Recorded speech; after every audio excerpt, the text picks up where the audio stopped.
Welcome back to RCB-TV. It is January 2nd, 2020. That's crazy. I just been able to reflect and just really think about what does that mean, like, for me to be here in 2020. Like, what do I have to show for that? So I actually, in my reflection, was able to compile a list. That's why I keep looking at my computer. Here's my list right here. A list of 20 things that I've learned this past decade.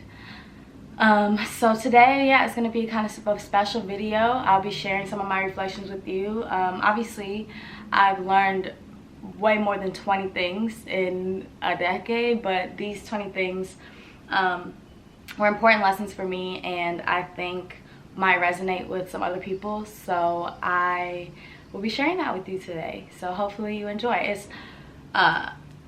It's 20 things, so it might, you know, take a little minute, but we're gonna get through it. So before we start, yeah, comment below whatever your intentions, goals, resolutions, whatever, however you want to think about that. Comment below in the comments. Let me know how you moving into 2020. So the first thing that I have is love, and I have lead with love. And not only lead this video, lead the list, but lead with love has kind of become a mantra, motto, affirmation of mine that I just live by. And I really strive in every single thing that I do, every conversation, thought, gesture, action, everything I do, I really try to lead with love. And in that, I found that love tends to be the best conflict resolution. So if I'm in a relationship with someone and I'm responding to them even in a moment of anger, betrayal, whenever, because that's when it's hard, right? Even in those moments, leading with love tends to allow whatever issue, grievance to be moved through and worked through. Number two, and love, going back to love is just been such a huge thing for me. It's been like a reoccurring lesson over the past entire decade. So I'll be coming back to it at some point in the list, but I won't be telling you when. Number two is punishment. And it was crazy because when I was making this list and I was just flowing, punishment naturally came up after love for me. And I guess that's kind of because in my mind right now where I am, punishment is kind of the antithesis of love for me. And like, not literally and not in every way, but I've been thinking about punishment a lot as it pertains to self. And it does apply to other people, but we do tend to punish ourselves so much. And that comes from, you know, other people's voices being in our heads telling us what we do and do not deserve, low self-worth, you know, anything that makes you feel like you have to restrict or deny or harm yourself because you aren't worthy of whatever the reward is. So in my thoughts about punishment, I've just come to realize that love is more powerful. Number three is competition. And something that I've just really has been sitting on my spirit and I've learned over the past decade is there is no competition. And I'll speak for myself. There's no competition. I'm not saying this, obviously I'm not speaking about sports or a game or something that's literally a competition. And I'm not saying this as in like, oh, nobody's competing with me, I'm above everyone. It's not that. But it is like, if everyone has their own purpose, their own journey, they're on their own path, everybody is in their own lane per se.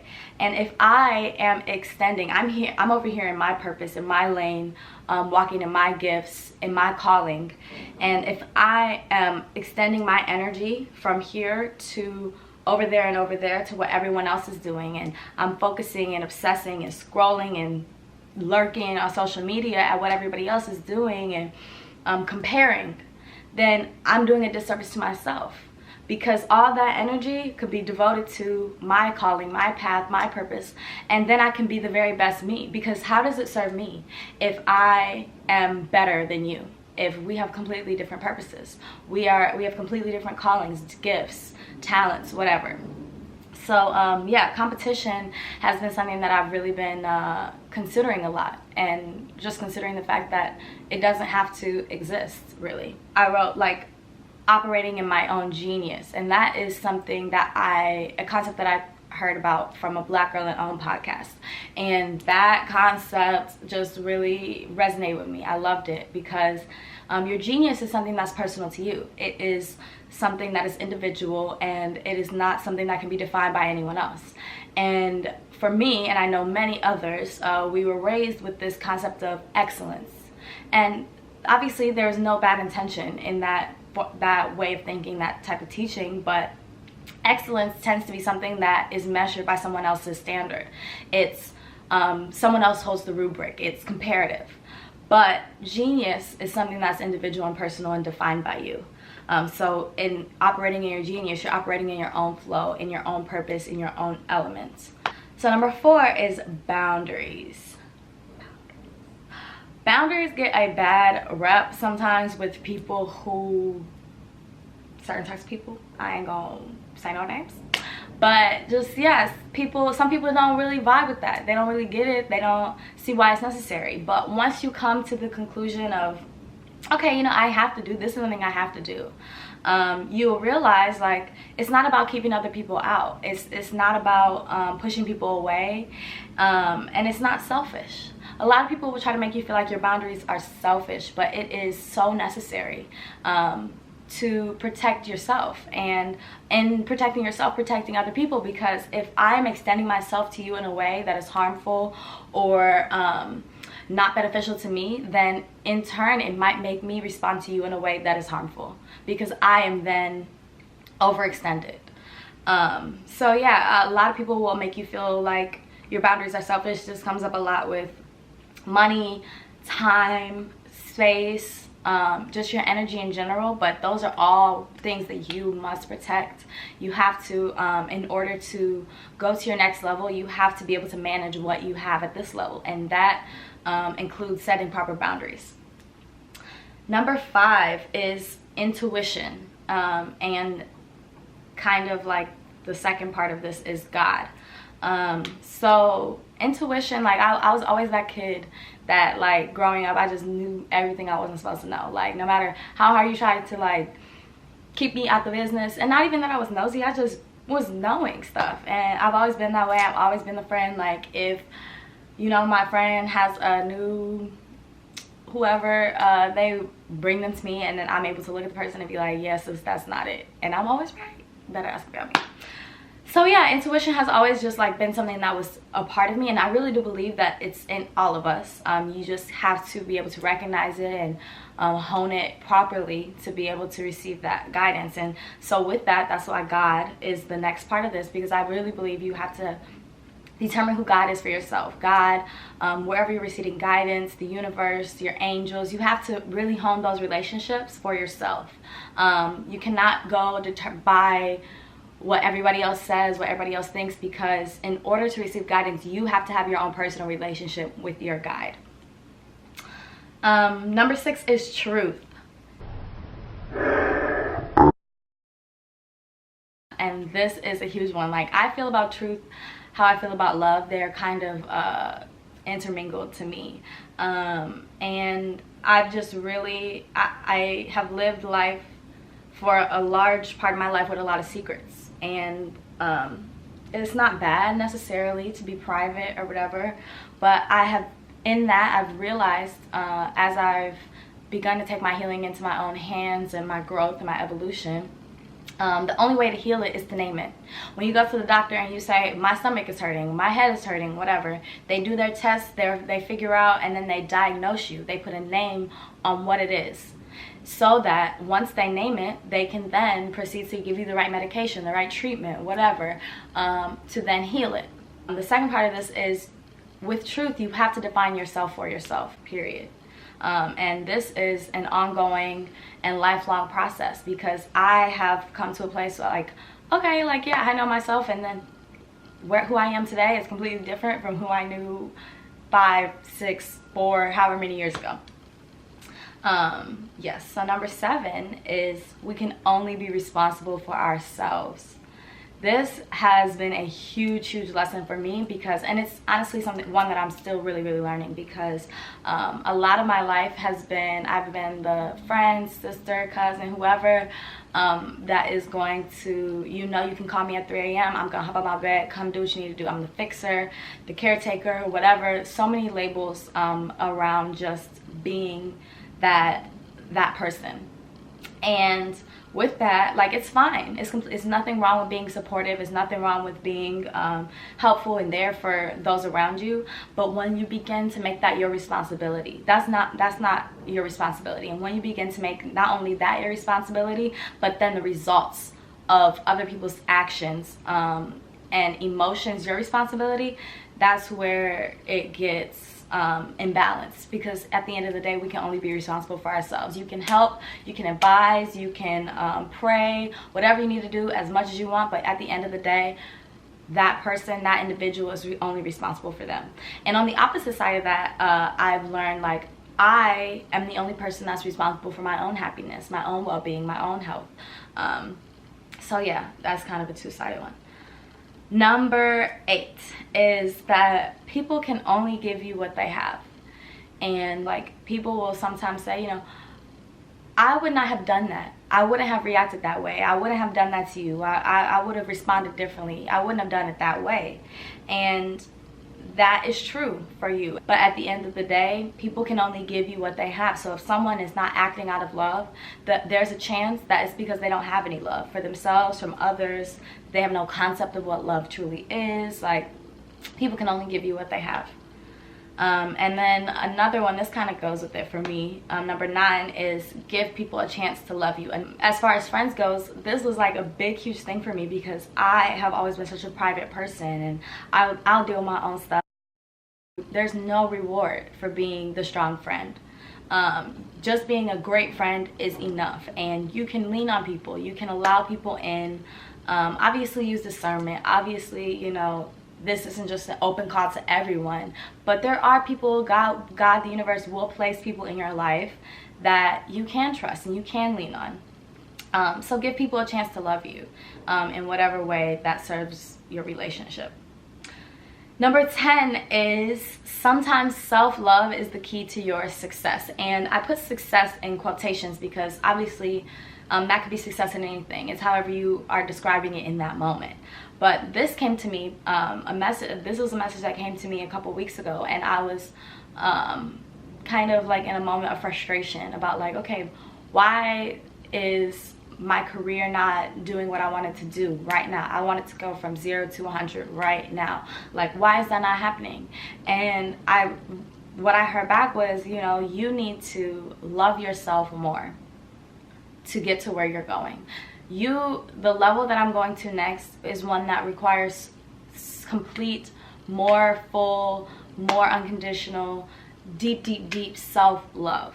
And that makes sense to me. The life that I'm envisioning and manifesting for myself is one that is going to require a lot of self-love and self-definition, self-esteem, self-worth, and just for me to be solid, because people are going to have a lot to say, and people already got a lot to say. So number 11 is gratitude. And I know that, like, a lot of people talk about gratitude, but it's because it works.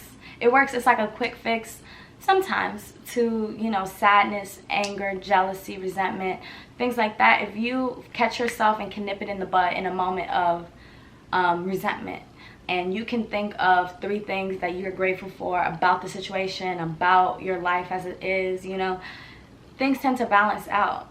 Number 12 is therapy is a must. Girls, get you a therapist all 2020, period. Like, it is a must. Sharing is healing, and that's why I have this channel. That's why I'm doing this video, because it's healing. Going back to truth, you had to name it to heal it, and that doesn't have to be on a public platform. That doesn't have to be you start a YouTube channel and tell all your business, but having a person, having an outlet where you can go and say, hey, this is what I feel, and know that it's a safe space to work through those things is everything. And please do it. Please find your therapist. 2020. I love my therapist. I will probably be talking about my therapist in every video, because one of my greatest blessings in 2019. Number 13, nothing is permanent. Everything is constantly evolving. The good nor the bad is forever. And this is just about being present for me. Once you realize, like, okay, life is cyclical. You know, wherever you are right now, whether that be in a great season, a low season, a high, medium season, I'm sure you can think back to a time in your life where you were in the opposite, a high, a low, a whatever that is. So yeah, nothing is permanent, and there's always room for change. It's always possible. Number 14, words are powerful. Words are everything, y'all. Like, this has really been something that I have just seen proven over and over and over again this decade. And yeah, like, I have just spoken so many things. If I made a list of the stuff that I have manifested just by speaking, even if it was a joke, like, even like just the stuff that I have manifested, you would be like, because it's not no little petty stuff. Like, these are big, huge things that I have manifested into my life just by speaking it. And on the flip side of that, that is why another one of my life mantras, mottos, whatever you want to call it, is be intentional with your words. I learned this from The 4 Agreements by Don Miguel Ruiz, and I will link that below as well. If you have not read that book, read it 2020, because that has really stuck with me. Being intentional with my words, even joking. Like, don't play when it comes to what you say out of your mouth, because you really do give life to the things that you say. Number 15 kind of goes with that. Intention is everything. Energy. If you are in 2020 and you don't believe that energy is around you, honey, and affecting you, changing, moving, shifting, well, I don't know what to tell you, because that's what we're about to be talking about. Energy. What you give is what you get. As I give love to myself, to others, to the world, to my environment, love comes back to me. And that's just with anything. What you give is what you get, and I really believe that. And along with intention, when it comes to relationships, whether that be relationship with other people, with God, with the universe, with whatever projects you have, your business, it's not about the rules per se, and that's something that I really had to learn. It's about your intention. People like get so caught up in how you're supposed to do things and what's right and what's wrong, and I just really think that your heart, what your intention is, that is what will manifest for you. If you intend bad, bad will come. If you intend good and have pure intentions, good will come to you. Number 16, the only true safety is internal safety. And I put a slash and I put surrender, because surrender has been a huge lesson. So probably about 3 years ago is when I began thinking about the concept of surrender. I used to be so riddled, just like crippled almost with anxiety, and I lived a large part of my life like that. And about 3 years ago, just the concept of surrender came to me, and I did all this research, was reading all these quotes, but it's like, you know, as you release that grip and you surrender, that's where the freedom is. A part of surrender is just understanding that what is for you will be for you. Nothing can take that away. Nobody can take that away. What's yours is yours already. Number 17, healing is not linear. That period. That's it. Like, it's an ongoing process. It's a cycle. There's highs and lows like anything. It's not a destination at all. It's not like, okay, you know, this bad thing happened or this thing happened, and in 6 months I'm gonna be done with this. I'm gonna have no feelings about this anymore. Healing is not linear. And so the more that you lean into that instead of resist that, and allow yourself to go through your highs and your lows and see your light and your dark, the easier it will be for you to heal that. And along with healing, number 18 is start with you. And that goes for healing, change, whatever. Again, my therapist, back to my therapist. My therapist told me a theory about how you change a system. And that theory was that you first start with yourself. You change yourself. And then you get inside that system, and your light, whatever has changed about you, will start to radiate and ripple out and touch those around you. And then people can start looking at you like, okay, you look a little different, like what you giving? And then that's how that change, it becomes a ripple effect. So this works for work environments, family structures, friend groups, relationships, like anything. Start with yourself. 19, everyone deserves a break. Take your break. And this is really something like, life is about balance, and that's something that I really had to kind of learn for the first time after graduating. And so for the past 4 years and pretty much all my school life prior to that, I have been just going, like was just doing crazy hours, just running on very little sleep, very little energy, very little refueling, replenishing time. And I'm by no means glorifying that. I don't think that's how, you know, life should be. I really do think that there's a time for rest, a time for, you know, there's a time to grind. You know, we glorify this go, and that's not a sustainable way to live. That's not a sustainable way to thrive. If whatever you're building, if you want that to thrive and be sustainable, you have to be operating in a way that is sustainable. Because we have all been there where you just crash. Your body will shut you down. If you don't sit down, it will sit you down. So take your break, whether that's from school, people, social media, whatever. Take your break. It's imperative, and life is all about balance. Do not feel bad about that. And the last one, I told you we'd be coming back to love, and love is the last one. And one of the greatest lessons I've learned about love is that I deserve the love that I give to others. And I encourage you to explore that idea for yourself, because that you do. We really do deserve that love. And there's so many voices, so many things, so many reasons telling you why you don't. And it's just all lies. That's just not true. So yeah, that is my list of 20 things, and we are here in 2020.